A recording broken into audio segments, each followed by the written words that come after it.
Now we are going to study pressure drop or head loss. So in this diagram we have a pipe. Okay, in pipe there is a discharge Q, and this discharge Q is flowing through the pipe, and we are taking two sections, one section and two section, and they are at a distance L. And the first section is z1 meter above, and the second section is z2 meter above. Now we are going to analyze what is the pressure drop between them, so what is the head loss between them. So we are going to analyze and get the final value. Okay, so our main aim is to analyze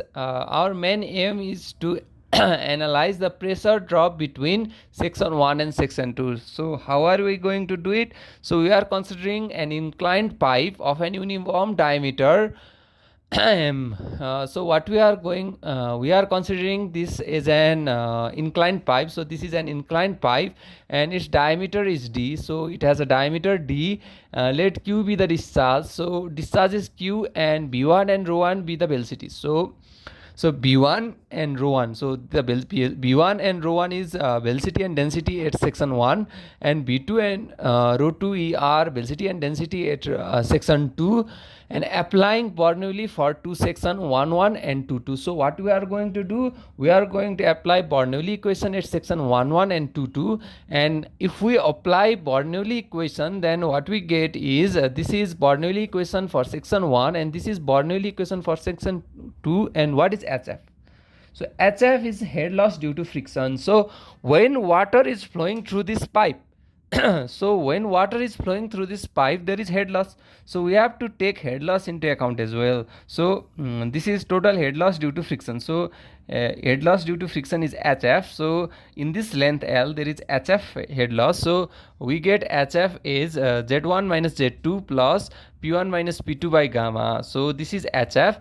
Now mean velocity can be expressed as, so how we are going to express mean velocity is u mean equals to minus gamma by 8 mu ds by dx r square. Here h is the piezometer head, h equals to z plus p by gamma. So what is h? H is piezometer head, that we know, because piezometer head, in piezometer head we neglect velocity head. So this h is piezometer head, and we are going to write this equation in dh. So what happens is dz plus p by gamma is equals to minus 8 u mu by gamma r square dx. So what happens if we integrate? So if we integrate, we get z1 minus z2 plus p1 minus p2 by gamma equals to x1 minus x2. We can take all this value out, and we can simply write this as x1 minus x2. And after we do that, we get x1 minus x2 is L. So x1 minus x2, this is the resistance L, and HF would be 8 u mu by gamma r square L. So what is HF? 32 u mu L by gamma d square. So we can remember HF is 32 mu VL. So this is UL or VL. Anyway, you can say that is velocity. So 32 mu VL by gamma d square. So these are the formula you need to remember. That's Reynolds number is rho Vd by mu, which is very simple, fairly simple. Rho Vd by mu. This is Reynolds number, and shear stress is tau minus gamma ds by dx r by 2. So this is tau, and tau equals to minus dp plus gamma z by dx times r by 2. So this is tau, and tau equals to minus dp by dx times r by 2. So what is tau? Minus dp by dx times r by 2, which is horizontal pipe. So this one is horizontal pipe, this one is for inclined pipe.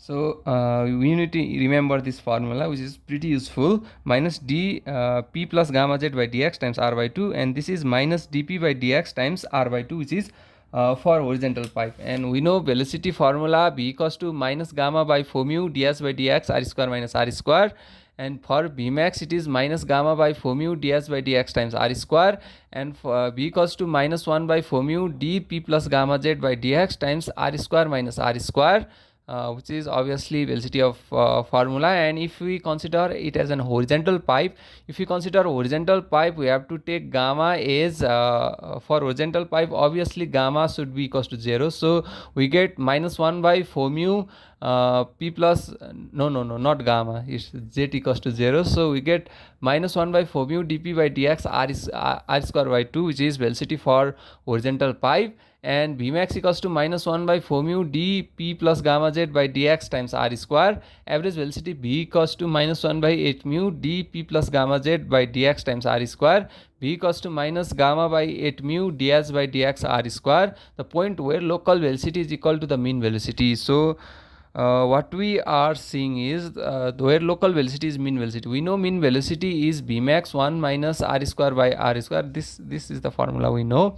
So this is when local velocity is equal to the mean velocity, which is B equals to Bmax by 2. So you don't need to remember this, but how we reach to this point r equals to 0.707 r is, at first we just we first analyzed B equals to Bmax 1 minus r square by r square, and B equals to Bmax by 2. So B equals to B. So what is B? So this B equals to B, and Bmax by 2 equals to Bmax 1 minus r square by r square. R square equals to 0.5 r square. So we get r equals to 0.707 r. So we have to apply regression thinking. So first what we did was this is the equation relationship between Bmax and B, but we know B equals to Bmax. So for B equals to B, we know B equals to Bmax by 2, so Bmax by 2 equals to Bmax 1 minus r square by r square. So in this way we get relationship between r and this the distance from center line to total. That means where in this distance, okay, in this distance, so 0.707 r, if this is r and this is 0.707 r, and in 0.707 r the velocity is mean velocity. So in center line there is maximum velocity, but in distance 0.707 r we get mean velocity. And if flow direction is downward, no power is required. So if flow direction is obviously flowing downward, then what we get is no power is required. So we just derived this value of head loss due to friction. HF is head loss due to friction, which is 32 mu VL by rho ZD square. This is the formula you need to remember, 32 mu VL by rho ZD square, and power required to overcome the frictional resistance. So what is the power that is required to overcome frictional resistance? Power equals to force times velocity. So what is power? Power is force times velocity. We know power is Fv, that is we have studied from. So power is force times velocity, and force is pressure gradient times volume. We know force is pressure times area, but pressure gradient means pressure by length. So pressure times pressure gradient times volume is force and velocity. So pressure gradient is minus dp del p by del x, and this is volume is al, area times length, and this is velocity, and we get p1 minus p2 by l alv equals to q p1 minus p2. So in terms of head loss, so what we write in terms of head loss is power equals to q p1 minus p2 by gamma times gamma. So we get this is r, so we get gamma q hf. So p1 minus p2 by r is hf. Yes, why it is p1 minus p2 by gamma is hf? Why p1 minus p2 by gamma is hf? So we are multiplying gamma here.